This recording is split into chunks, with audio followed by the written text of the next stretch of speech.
Imagine a land where two worlds collide, where Africa meets Asia, and the result is a people like no other.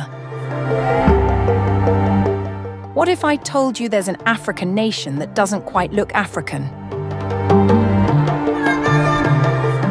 Welcome to Madagascar, home to the only African population with roots that stretch far beyond the continent, a place where the faces you encounter might leave you questioning what it really means to be African. Hello, and welcome to the mysterious and captivating world of Madagascar, the island where Africa and Asia converge. Situated off the southeastern coast of Africa, Madagascar is the fourth largest island in the world. But what truly makes this island so unique is not just its size, it's the people. The Malagasy, as the locals are called, don't look like the typical image you might have of Africans. Their features tell a different story, a story of interwoven cultures, of ancient migrations, and of a people shaped by two worlds. Picture a face that reflects the rich heritage of both Asia and Africa. That's the unique beauty of the Malagasy people. But how did this come to be? How did an island so close to Africa end up with a population that seems not quite African?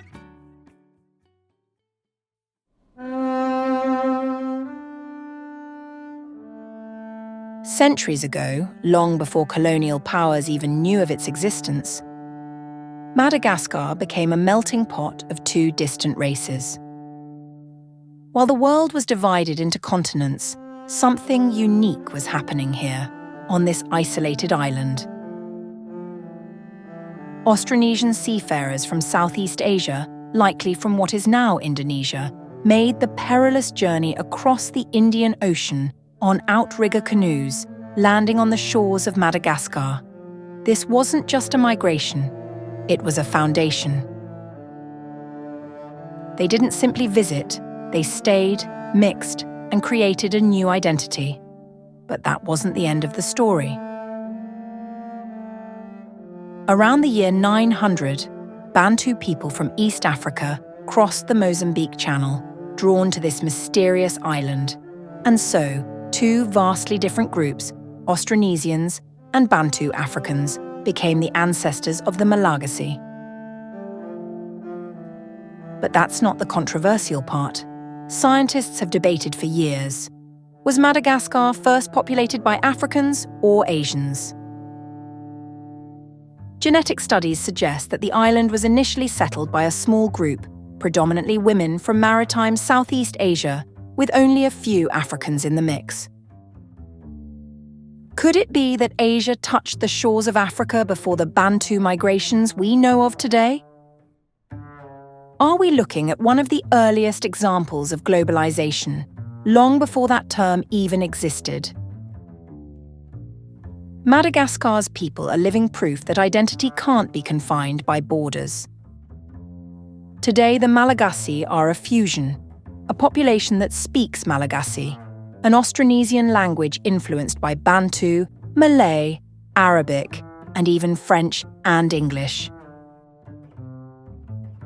The genetic makeup of the average Malagasy person is an almost equal blend of Austronesian and Bantu. This balance between two worlds is also reflected in their culture, religion, and language.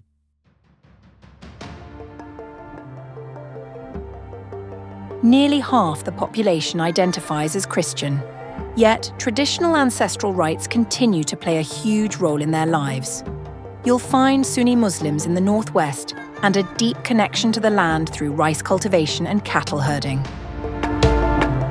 But beyond religion and language lies something deeper, a sense of unity forged through diversity. Imagine this: 20 ethnic groups make up Madagascar's population. The largest of these is the Merina, who dominate the Central Highlands. They call themselves the Elevated People. But there's also the Betsimisaraka, the inseparable multitude along the east coast, and the Betsileo, the invincible ones on the plateau. Every group, every region has its own story, its own interpretation of what it means to be Malagasy. Yet they all share something profound, an identity born from both Asia and Africa. A bridge between two worlds that is unlike any other place on Earth. The question now is, how do we define African? Madagascar is geographically part of Africa, but culturally and genetically it is a beautiful enigma. Is being African just about location? Or is it something more, something that transcends borders and bloodlines? Madagascar dares us to question what we know about race, culture, and identity. It reminds us that humanity is fluid, ever-changing, and that perhaps the labels we cling to are far less important than we think. Next time you hear someone talk about Africa, remember Madagascar, an island that beautifully showcases the rich diversity of the continent. It's a place where cultures from different worlds have come together to create something truly unique. Madagascar is a proud part of Africa, while also telling a story of its own. Thank you for joining me on this journey into Madagascar's interesting history and culture. Don't forget to like, subscribe, and share your thoughts in the comments below. How do you see Madagascar? An integral piece of Africa's rich mosaic, or a distinct world of its own? I'll see you in the next video, where we continue exploring and rethinking what we know about our incredible world.